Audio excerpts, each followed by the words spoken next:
Next ആണ് programme linking അഥവാ linking loader.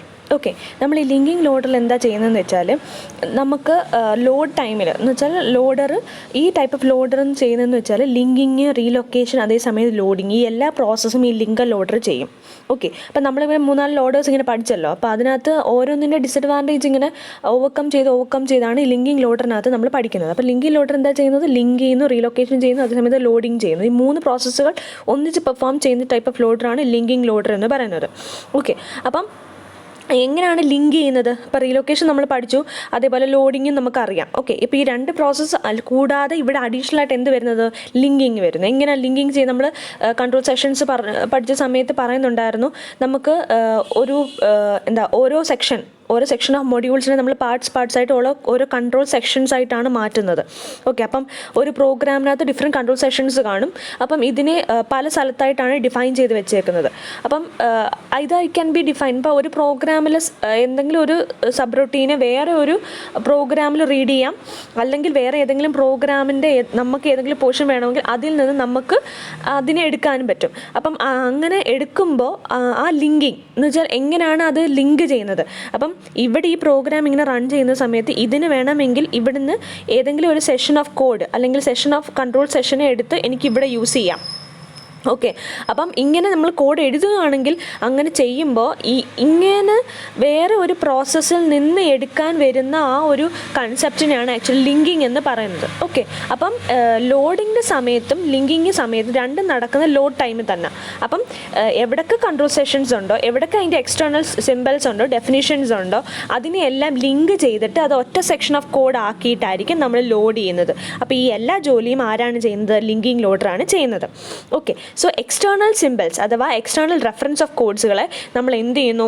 കോഡിനെ നമ്മൾ ലിങ്ക് ചെയ്യിപ്പിക്കുന്നു ഇവിടെ. ഓക്കെ, അപ്പം ഈ കൺട്രോൾ സെഷൻസിന് നമ്മൾ ഓൾറെഡി ഈ എക്സ്റ്റേണൽ റെഫറൻസ് ഉള്ള ഡേറ്റാസ് പറഞ്ഞു, അതിന് സ്പെഷ്യൽ ടൈപ്പ് ഓഫ് റെക്കോർഡ്സ് ഉണ്ടെന്ന് പറഞ്ഞു, ഡിഫൈൻഡ് റെക്കോർഡ്, റെഫർ റെക്കോർഡ് ഒക്കെ പറഞ്ഞതാണ്. അപ്പം ആ ഡിഫൈൻഡ് റെക്കോർഡും റെഫർ റെക്കോർഡൊക്കെ യൂസ് ചെയ്തിട്ടാണ് ലിങ്കർ ലോഡർ അതിനെ ലിങ്ക് ചെയ്യിപ്പിക്കുന്നത്. ഓക്കെ, അപ്പം പഴയത് ഒന്നും കൂടി ഒന്ന് ബ്രഷ് ചെയ്ത് വരുവാണ്. എന്ന് വെച്ചാൽ നമ്മൾ നേരത്തെ കൺട്രോൾ സെഷൻസിനകത്ത് ഓൾറെഡി പറഞ്ഞ പോർഷനാണ് ഈ എക്സ്റ്റേണൽ റെഫറൻസും എക്സ്റ്റേണൽ ഡെഫിനേഷനും. അപ്പം ഒന്ന് ഓട്ടിച്ച് പറയാം. എക്സ്റ്റേണൽ ഡെഫിനേഷൻ എന്ന് പറയുമ്പോൾ നമ്മുടെ ഒരു പ്രോഗ്രാം, ആ പ്രോഗ്രാമിനകത്ത് നമ്മൾ എന്തെങ്കിലും കോഡ് സെഷൻ ഓഫ് കോഡ് എഴുതി അല്ലെങ്കിൽ ഡിക്ലെയർ ചെയ്ത് സബ് റൂട്ടീൻസ് ഉണ്ടായിരിക്കും. അതിനെ ഞാൻ ഡിഫൈൻ ചെയ്തിട്ട് ഈ പ്രോഗ്രാമിൽ വെക്കും. ഓക്കെ, അതിനെ ഞാൻ ഡിഫൈൻ ചെയ്തിട്ട് ഈ പ്രോഗ്രാമിൽ വെക്കും.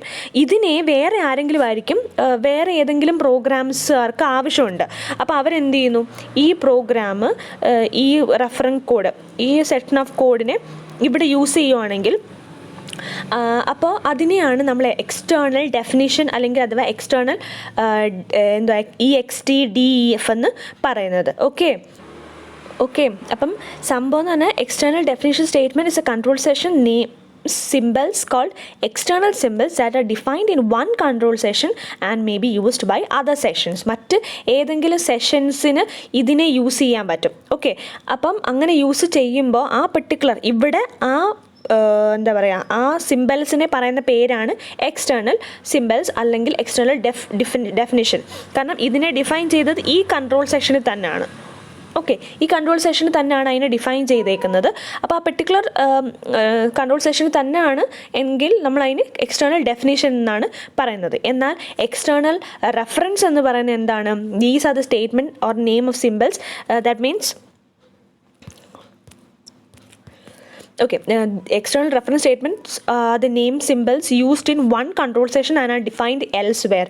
Okay, എന്ന് പറയുമ്പം നമ്മളിവിടെ ഇപ്പോൾ ഒരു കൺട്രോൾ സെഷൻ നമ്മൾ എന്തെങ്കിലും ഡിഫൈൻ ചെയ്ത് വെച്ചു. ആ ഡിഫൈൻ ചെയ്ത സംഭവത്തെ വേറെ ഏതെങ്കിലും കൺട്രോൾ സെഷൻസ് ആണ് യൂസ് ചെയ്യുന്നത് എന്നുണ്ടെങ്കിൽ ആ പെർട്ടിക്കുലർ സിംബൽസിനെ നമ്മളിവിടെ റെഫറൻസ് എന്ന് പറഞ്ഞു കൊടുക്കും. ഓക്കെ, അപ്പം അതിൻ്റെ ഡെഫിനേഷൻസ് ഒന്നും ഇവിടെ കാണത്തില്ല. അതിൻ്റെ ഡെഫിനേഷൻസ് ഒക്കെ ഇവിടെ കിടക്കുന്നത്. ഓക്കെ, ഈ കോഡിൻ്റെ ഈ റെഫർ ചെയ്യുന്ന കോഡിൻ്റെ ഡെഫിനിഷൻസ് എല്ലാം ഈ കൺട്രോൾ സെഷനിലായിരിക്കും കിടക്കുന്നത്. പക്ഷേ ഈ പേര് ഞാൻ ഇവിടെ കൊടുക്കുന്നു, എനിക്ക് വേണം എന്ന് പറഞ്ഞിട്ട് കൊടുക്കും. അപ്പം ഈ ഒരു പ്രോഗ്രാമിൽ ഈ ഒരു സിമ്പിളിനെ പറയുന്ന പേരാണ് എക്സ്റ്റേണൽ റെഫറൻസ് എന്ന് വെച്ചാൽ ഇത് മറ്റേതോ സെക്ഷനിൽ നിന്ന് റെഫർ ചെയ്യുവാണ്. ഓക്കെ, അതുകൊണ്ടാണ് ഞാൻ external reference. So the symbols R use in the control session that are defined elsewhere. എവിടെയോ ഡിഫൈൻ ചെയ്ത സംഭവത്തെയാണ് നമ്മളിവിടെ യൂസ് ചെയ്യുന്നത്. എന്നാൽ എക്സ്റ്റേണൽ ഡെഫിനിഷൻ എന്ന് പറയുമ്പോൾ എന്താണ്? എക്സ്റ്റേണൽ ഡെഫിനിഷൻ നമ്മുടെ ആ കൺട്രോൾ സെഷൻ ഐദർ നമ്മുടെ ആ പേരും അവിടെ കിടക്കും എന്ന് വെച്ചാൽ നമ്മുടെ ആ ഡിക്ലറേഷനും അവിടെ കിടക്കും, അതിൻ്റെ ഡെഫിനിഷൻസും ആ കൺട്രോൾ സെഷനിൽ തന്നെ ആയിരിക്കും യൂസ് ചെയ്യുന്നത്. ഇനി അതിനെ നമുക്ക് വേറെ ആർക്കെങ്കിലും യൂസ് ചെയ്യണമെങ്കിൽ അതിനെ റെഫറൻസ് ആയിട്ട് യൂസ് ചെയ്യാൻ പറ്റത്തുള്ളൂ. എന്തായിട്ടാണ്? റെഫറൻസ് ആയിട്ടാണ് യൂസ് ചെയ്യാൻ പറ്റുന്നത്. അപ്പം നേരത്തെ പറഞ്ഞ കാര്യം ഒന്നുകൂടി പറഞ്ഞു എന്ന് മാത്രമേ ഉള്ളൂ. അപ്പം ഈ എക്സ്റ്റേണൽ സിംബൽസ് യൂസ് ചെയ്തിട്ടാണ് നമ്മൾ എന്ത് ചെയ്യുന്നത്? ലിങ്ക് ചെയ്യുന്നത്. അപ്പം പല പല സെഷൻസുകൾ, അത് മാനുവലായിട്ട് പല പല സെഷൻസുകൾ, കൺട്രോൾ സെഷൻസ് തമ്മിൽ ബന്ധം വരുന്നത്, അല്ലെങ്കിൽ കമ്മ്യൂണിക്കേഷൻ നടത്തുക, അല്ലെങ്കിൽ ലിങ്ക് ചെയ്യുന്നത്, അല്ലെങ്കിൽ അവർ തമ്മിലുള്ള റെഫർ ചെയ്യുന്നത്, ഓക്കെ, ആ ഒരു പ്രോസസ്സ് രണ്ടുപേർ തമ്മിലുള്ള ബന്ധം നടത്തുന്നത് ഈ ഒരു എക്സ്റ്റേണൽ റെഫറൻസുകൾ വഴിയാണ്. Okay, so the assembler must include informations in the object program that will cause a loader to insert proper values where they are required in the form of defined record and refer record. എന്ന് പറഞ്ഞാൽ നമ്മൾ ആ external reference പഠിച്ചപ്പോൾ 2 റെക്കോർഡുകൾ additional ആയിട്ട് പഠിക്കുന്നുണ്ടായിരുന്നു. അതിനകത്ത് എന്താണ് പറയുന്നത്? നമുക്ക് ഡിഫൈൻ ചെയ്യുന്ന എല്ലാം എന്ന് വെച്ചാൽ നമ്മൾ ഏതെങ്കിലും ഒരു സിമ്പൽ പറഞ്ഞു, സബ് റൂട്ടീൻ്റെ പേര് പറഞ്ഞു, അല്ലെങ്കിൽ കൺട്രോൾ സെഷൻ്റെ പേര് പറഞ്ഞിട്ട് അതിനകത്ത് നമ്മൾ ഡെഫിനിഷൻ കൊടുത്തു. ആ ഡെഫിനിഷനെ നമ്മൾ എഴുതുന്ന റെക്കോർഡാണ് ഡിഫൈൻഡ് റെക്കോർഡ്. ഇനി റെഫർ ചെയ്യുന്ന റെക്കോർഡുകൾ എന്ന് പറഞ്ഞാൽ നമ്മൾ മറ്റേതെങ്കിലും കൺട്രോൾ സെഷനിൽ നിന്ന് നമ്മൾ റെഫർ ചെയ്യുവാണ് എന്ന് വെച്ചാൽ ഇന്ന പേര്, ഇപ്പം സേവ് എന്ന പറയുന്ന പേര്, ആ സേവിൻ്റെ ഡെഫിനിഷൻ വേറെ ഏതെങ്കിലും കൺട്രോൾ സെഷനിൽ കിടക്കുക. അപ്പോൾ ഈ സേവിനെ പറയുന്ന പേരാണ് റെഫറൻസ്. അപ്പോൾ അങ്ങനത്തെ റെക്കോർഡുകളെല്ലാം നമ്മൾ എഴുതുന്നത് റെഫർ റെക്കോർഡിലായിരിക്കും. ഓക്കെ, ഡിഫൈൻഡ് റെക്കോർഡ് നമ്മുടെ സെയിം കൺട്രോൾ സെഷനിൽ ഡെഫിനിഷൻസ് കിടക്കും. ഓക്കെ, അതാണ് ഡിഫൈൻഡ് റെക്കോർഡ്. അപ്പോൾ അങ്ങനത്തെ ടേംസിനെ എല്ലാം നമ്മൾ ഡിഫൈൻഡ് റെക്കോർഡിലായിരിക്കും എഴുതി വെക്കുന്നത്. അപ്പം നേരത്തെ പറഞ്ഞ കാര്യങ്ങൾ ജസ്റ്റ് ഒരു 5 മിനിറ്റ് കൂടി പറഞ്ഞു തന്നേ ഉള്ളൂ. ഓക്കെ, അല്ലെങ്കിൽ അത് റെഫർ ചെയ്തിട്ട് ഇത് കാണും. അപ്പം ഇത് യൂസ് ചെയ്തിട്ടാണ് നമ്മൾ ലിങ്കിങ് ലോഡർ ചെയ്യുന്നത്. So the algorithm and data structures for linking loader. നമുക്കിനി ലിങ്കിങ് ലോഡറിന് specific type of data structures ഉണ്ട്. അപ്പം ഏതൊക്കെ ഡേറ്റ സ്ട്രക്ചേഴ്സ് ആണ് ഇവിടെ യൂസ് ചെയ്യുന്നതെന്നാണ് നോക്കുന്നത്. Linking loader usually makes 2 passes over its input as a assembler. Okay, linking loader usually makes 2 passes. അപ്പം ഒരു ലിങ്കിങ് ലോഡറും ഒരു 2 പാസുകൾ വഴിയാണ് നമുക്കൊരു അസംബ്ലറിനകത്ത് ഇൻപുട്ട് കൊടുക്കുന്നത്. ഓക്കെ, കാരണം നമ്മൾ മറ്റ് ലോഡറും ലിങ്കറും എല്ലാം പഠിക്കുന്ന സമയത്ത് ഓരോ അൽഗോരിതങ്ങൾ പഠിക്കുമ്പോൾ ഓരോന്ന് ചിലതിന് 1 പാസ് മതി, ചിലതിന് 2 പാസ് വേണം, അങ്ങനെ ഓരോന്നിനും സ്പെസിഫിക് ആയിട്ടുണ്ട്. അപ്പോൾ അത് എല്ലാം കൂടി തിരിഞ്ഞു പോകരുത്. പഠിക്കുക, ലിങ്കിങ് ലോഡറിന് 2 പാസുകൾ ഉണ്ടായാൽ മാത്രമേ ഇൻപുട്ട് അല്ലെങ്കിൽ ലോഡ് ചെയ്യാൻ പറ്റത്തുള്ളൂ. ഓക്കെ, അപ്പോൾ ആദ്യത്തെ പാസിൽ എന്താണ് ചെയ്യുന്നത്, രണ്ടാമത്തെ പാസിൽ എന്താ ചെയ്യുന്നത്, ആദ്യത്തെ പാസ്സാണ് ഇതിനകത്ത് പറയാൻ ഉദ്ദേശിക്കുന്നത്. The 2 passes of a linking loader are similar to the 2 passes of an assembler. 2 പാസ്സുള്ള ഒരു അസംബ്ലർ നമ്മൾ പഠിക്കുമ്പോൾ അതേപോലെ തന്നെയാണ് ലിങ്കിങ് ലോഡറിൻ്റെ 2 പാസുകൾ. ആദ്യത്തെ പാസിൽ എന്താ ചെയ്യുന്നത്, അഡ്രസ്സുകളെല്ലാം എക്സ്റ്റേണൽ സിംബൽസിനകത്തോട്ട് കൊണ്ടുവയ്ക്കും. എന്താണ്, നമ്മുടെ പ്രോഗ്രാമിനകത്ത് അഥവാ ആ ഒരു അഡ്രസ്സ് നമ്മളിപ്പോൾ എഴുതിയ ആ കോഡ്, കംപ്ലീറ്റ് കോഡിനെ പ്രോഗ്രാം കോഡ് ഉണ്ടല്ലോ, ആ പ്രോഗ്രാം കോഡിൻ്റെ കറസ്പോണ്ടിങ് അഡ്രസ്സുകളെല്ലാം അവിടെ എവിടേക്ക് എക്സ്റ്റേണൽ സിംബൽസുകൾ വരുന്നോ അതിനെ എല്ലാം കൂടി ഞാൻ എവിടെ കൊണ്ടുവയ്ക്കും, നമ്മുടെ എക്സ്റ്റേണൽ സിംബൽ ഡേറ്റ സ്ട്രക്ചറിൽ കൊണ്ടുവയ്ക്കും. അതിൻ്റെ ഡേറ്റ സ്ട്രക്ചർ പേര് പറയുന്നുണ്ട്. ഓക്കെ, അപ്പോൾ നമ്മൾ സിംബൽ ടേബിളിനകത്ത് ലേബൽ കൊണ്ടുവെക്കുന്നത് പോലെ തന്നെ ഫസ്റ്റ് പാസിൽ ഇവിടെ എന്ത് മാത്രമേ ചെയ്യുന്നുള്ളൂ, എക്സ്റ്റേണൽ ആയിട്ട് നമ്മളിപ്പം പറഞ്ഞ എക്സ്റ്റേണൽ ഡെഫിനിഷൻ, എക്സ്റ്റേണൽ റെഫറൻസ് എന്നൊക്കെ പറയുമ്പോൾ കുറേ പേരുകൾ വരത്തില്ലേ, അതിനെയെല്ലാം നമ്മൾ എവിടെ കൊണ്ടുവയ്ക്കുന്നു, എക്സ്റ്റേണൽ സിംബൽസിൻ്റെ ടേബിളിൽ കൊണ്ടുവയ്ക്കും. ഇനി രണ്ടാമത്തെ പാസിലാണ് ആക്ച്വലായിട്ട് ലോഡിങ്ങും റീലൊക്കേഷനും ലിങ്കിങ്ങും എല്ലാം നടക്കുന്നത്. എന്താണ്, രണ്ടാമത്തതിലാണ് ആക്ച്വലി ലോഡിങ്ങും റീലൊക്കേഷനും ലിങ്കിങ്ങും എല്ലാം നടക്കുന്നത്. അപ്പോൾ ഫസ്റ്റ് പാസ് നമുക്ക് നോക്കാം. ഓക്കെ, ഫസ്റ്റ് അതിന് മുമ്പേ ഡേറ്റ സ്ട്രക്ചേഴ്സ് ഏതൊക്കെയാണെന്ന് നോക്കാം. ഞാൻ പറഞ്ഞു നമ്മുടെ എക്സ്റ്റേണൽ സിംബൽസിനെ എല്ലാം എക്സ്റ്റേണൽ സിംബൽ ടേബിളിൽ കൊണ്ടുവയ്ക്കും. അതിനെ പറയുന്ന പേരാണ് ES ടാബ്. എന്താണ് ES ടാബ്? ES ടാബ് എന്ന് പറഞ്ഞാൽ it is denoting as external symbol table.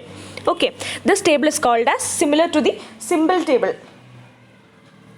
Okay, this is similar to the symbol table. Assembler algorithm is used to store the name and address of each external symbol in the set of control sessions being loaded. Assembler algorithm എന്ന് പറയുന്നത് എല്ലാ നെയിംസും എന്ന് വെച്ചാൽ external സിമ്പിളായിട്ട് use ചെയ്യുന്ന എല്ലാ നെയിംസിനെയും store ചെയ്യാൻ വേണ്ടി യൂസ് ചെയ്യുന്നു. The name also often indicates in which control session the simple is defined. ഏത് കൺട്രോൾ സെഷനിലാണ് സിമ്പിൾ ഡിഫൈൻ ചെയ്തേക്കുന്നത് അതും നമ്മൾ ഇതിനകത്ത് കാണും. ഇതും ഒബ്വിയസ്ലി മറ്റ് ടേബിൾസ് പോലെ ഹാഷിംഗ് യൂസ് ചെയ്തിട്ടാണ് ഈ ഓർഗനൈസേഷൻ വർക്ക് ചെയ്യുന്നത്. പിന്നെ നമ്മുടെ സിമ്പിൾ ടേബിൾസ് അതേപോലെ എക്സ്റ്റേണൽ ടേബിൾ പോലെ തന്നെ അഡീഷണൽ ആയിട്ട് വരുന്ന ഡേറ്റ സ്ട്രക്ചേഴ്സാണ് പ്രോഗ്രാം അഡ്രസ്, CS അഡ്രസ് കൂടി വരുന്നത്. പ്രോഗ്രാം അഡ്രസ് എന്ന് പറയുമ്പോൾ പ്രോഗ്രാം ലോഡഡ് അഡ്രസ്, നമ്മുടെ OSനകത്ത് ഏത് അഡ്രസ്സാണോ തരുന്നത്, റീലൊക്കേഷനൊക്കെ ആവശ്യമുണ്ടല്ലോ, അപ്പോൾ ഏത് അഡ്രസ്സാണോ തരുന്നത് അതാണ് പ്രോഗ്രാം അഡ്രസ്. ഇനി CS അഡ്രസ് എന്ന് പറഞ്ഞാൽ കൺട്രോൾ സെഷൻ സ്റ്റാർട്ട് ചെയ്യുന്ന അഡ്രസ് അതാണ്, അല്ലെങ്കിൽ കൺട്രോൾ സെഷൻ്റെ ഓരോ സ്പെസിഫിക് അഡ്രസ്സുകളാണ് CS അഡ്രസ്സ് എന്ന് പറയുന്നത്. അപ്പോൾ ഇത് രണ്ടും നമ്മൾ ഏതൊക്കെ കൺട്രോൾ സെഷൻസ് ഉണ്ടോ അതിൻ്റെ കറസ്പോണ്ടിങ് അഡ്രസ്സുകളെല്ലാം അതിൻ്റെ ടേബിളിൽ കാണും. അതേപോലെ പ്രോഗ്രാം അഡ്രസ്സ്. അപ്പം ഇത് രണ്ട് ഡേറ്റ സ്ട്രക്ചേഴ്സ് എന്നെങ്കിലും ഡേറ്റ സ്ട്രക്ചേഴ്സ് എന്ന് പറഞ്ഞാലും ഇവർ ആക്ച്വലി എന്താണ്, നമ്മുടെ അഡ്രസ്സ് ഇപ്പോൾ ലൊക്കേഷൻ കൗണ്ടർ നമ്മൾ പറയുമ്പോൾ LOCTR എന്ന് പറയത്തില്ലേ, അതേപോലെ തന്നെയാണ് പ്രോഗ്രാം അഡ്രസ്സ്. അപ്പം അഡ്രസ്സ് സ്റ്റോർ ചെയ്യാനും പിന്നെ കൺട്രോൾ സെഷൻ്റെ അഡ്രസ്സ് സ്റ്റോർ ചെയ്യാനുമാണ് CSAയും പ്രോഗ്രാം PROG അഡ്രസ്സ് യൂസ് ചെയ്യുന്നത്.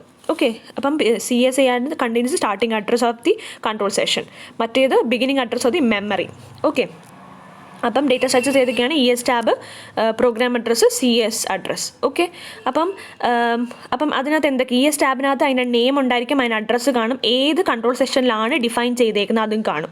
ഓക്കെ, പ്രോഗ്രാം അഡ്രസ്സിൽ ബിഗിനിങ് അഡ്രസ്സ് മാത്രമേ കാണത്തുള്ളൂ, കൺട്രോൾ സെഷനകത്ത് സ്റ്റാർട്ടിങ് അഡ്രസ്സ് കൺട്രോൾ സെഷനെ കാണത്തുള്ളൂ.